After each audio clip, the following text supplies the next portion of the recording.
Self-love is not a milestone or an achievement to just check off your list. It is a journey, and on this journey, you will often be tricked by your mind into practicing toxic self-love practices that are not genuine self-love. So today's video will help you make it clear what actually is not real self-love.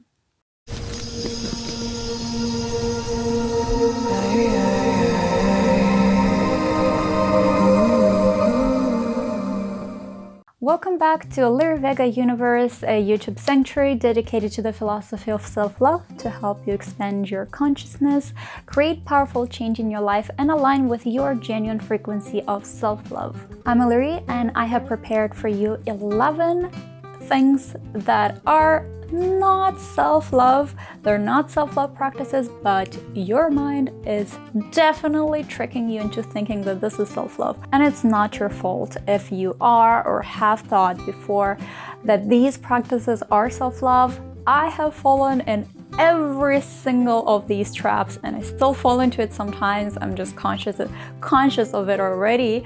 And this is just what the toxic aspect of the self-love, the toxic self-love culture that we have created is making us believe. So let's shed some light onto the dark aspects of self-love.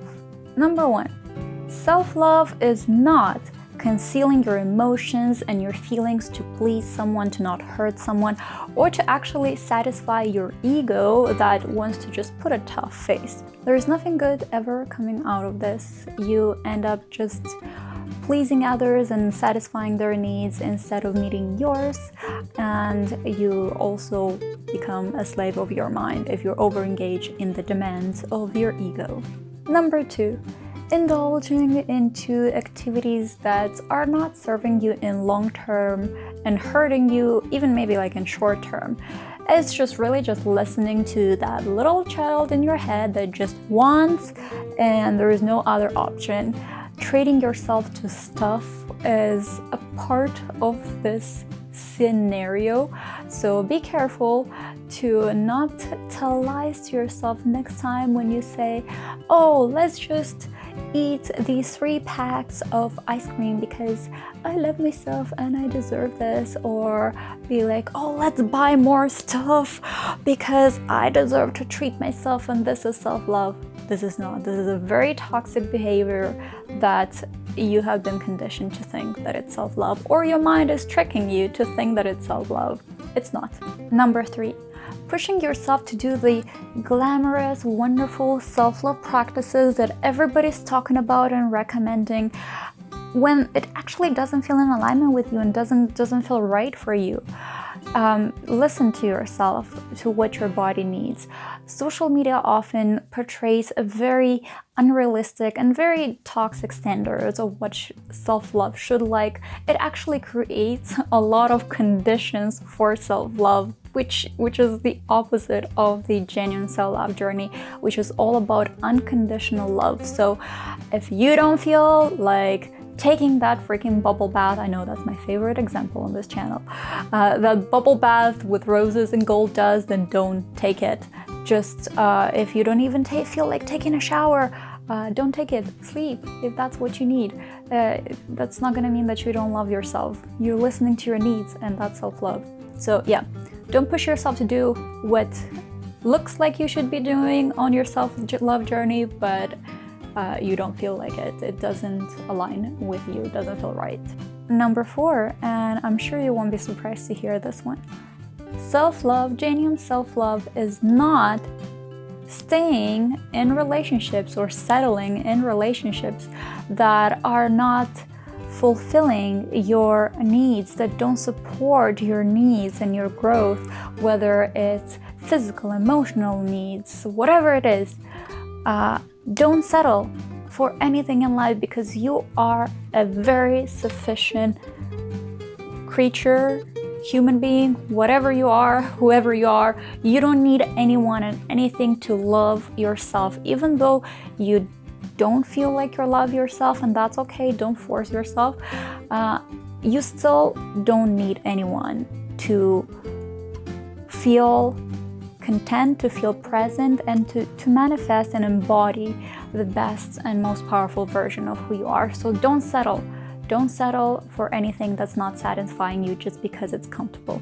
That is not self-love. That's a huge, huge self-sabotage that it will only turn into lots of terrible things that you'll have to clean up later. And if you are right now in a situation where you know you're settling for a relationship, or whether it's like a personal relationship, a job relationship, any kind of relationship in life, that you know it's not good for you, it's not fulfilling you, but you don't know how to get out of it, definitely get and work with a therapist, because there is nothing, from my personal experience, there is nothing more powerful than getting a qualified person to help you transition these kind of phases in your life in a healthy way. So check the link in the description below. I have a 1 free week for you with BetterHelp. This is a service that have been recommended to me. I love it. Worked out from the first time. I never had a therapist before. And if you use the link down below to get 1 week of free therapy, I'm also gonna get a 1 week of free therapy, so everyone is happy, and we're gonna thank each other. Number 5, being hard on yourself and neglecting your needs and wants that are very important. Your mind will often trick you into thinking that you got this, you're powerful, you cannot quit on this, that's fine, you can just not sleep a couple nights, just let's forget about everything else. You got this, you can do this better, you can just push through this in life, whatever that may be. That I have fallen into that trap many times, and yes, while sometimes there is the place and the time for kind of making an extra effort and maybe like skipping the shower because you must finish this project that you're very excited about, and things like that. But most of the times your mind will trick you into thinking that it is self-love to push yourself for the best, and up to a very toxic point. So watch that. It is very hard to spot it properly all the time when it's already taken over you. So I will repeat myself again, working with a therapist will really, really, really help you to manage it way better and catch it before it's taken over you and it's too far and you're already like getting yourself in a burnout or pushing yourself in a corner that's then you don't know what to do next, and you have no energy to even deal with the consequences of this kind of toxic self-love behavior. Number 6, using toxic positivity and different self-love affirmations to cover up for feelings and emotions that are not that glamorous at that moment. It is very powerful when you actually face the demons that are just ripping you apart from within. It's way more powerful act of self-love than just covering up with affirmations and toxic positivity. It will only again put you in a very dark place. So you don't want to get there. If you don't know what would be a healthy way to address your inner demons, but would really want to do something about it, I will be making more videos on this topic. So subscribe and hit the notification bell. Number 7, and it sounds like it's 2 different things, but they're actually 2 sides of the same coin. So it's the same thing. And that's not asking for help when you need it and asking for help or too much help when you don't need it. First one is just depleting you from the support system, and it just makes you think that you got it all out, and just when you need help, ask for it. And the second one, when you ask for help when you don't need it, actually, it's really depleting yourself from the possibility to grow and to be self-sufficient. It's creating a lot of dependency and codependency and like all the kind of stuff that you don't want to have in your life.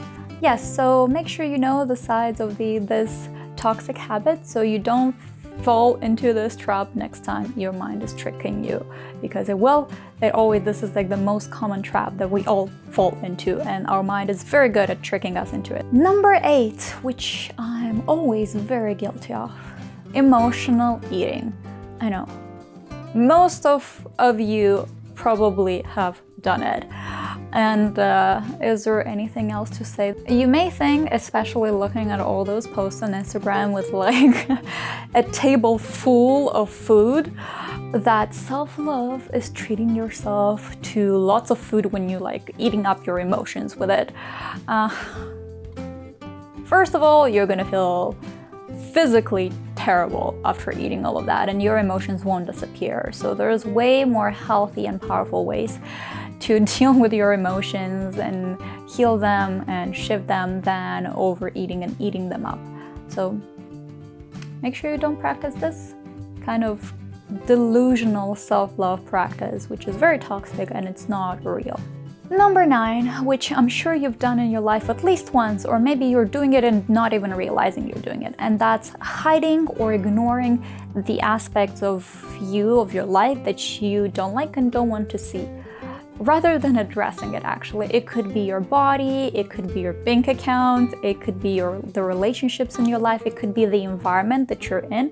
Many times it's way easier to just ignore things and just pretend the elephant is not in the room rather than addressing it. And that's what our mind is good at. It's doing it to just protect you. And you know, it's not gonna get you far and it's not gonna get you anywhere good. Number 10, it's building a list subconsciously or consciously of things that qualify you to love yourself, conditions that if you, for example, if you get this job, or if you lose weight, or if you do this bubble bath, then you will have the right to love yourself. But if you don't, then how could you love yourself? Like, you're so terrible that you don't have this or that, or you haven't accomplished this or that, so you don't have the permission to love yourself. This is so toxic and so false, and nobody is immune to this trap. We all fall into this. I fall into this very often, but most of the times it's like I'm very good already at spotting that my inner demon is calling me into that trap. So I'm like, you know what? I see you, I know what you're doing here, so you can stay in that trap yourself. I'm gonna be over here on the other side, loving myself truly. So let me know if you need some tea, cookies. Don't be bored. I can chat with you if you want, but I'm not going in that trap. Yeah, so make sure you don't build conditions around loving yourself. Any practice that creates conditions to give you the permission to love yourself is not a true self-love practice. And number 11, it is not self-love to look in the mirror and say, I love you.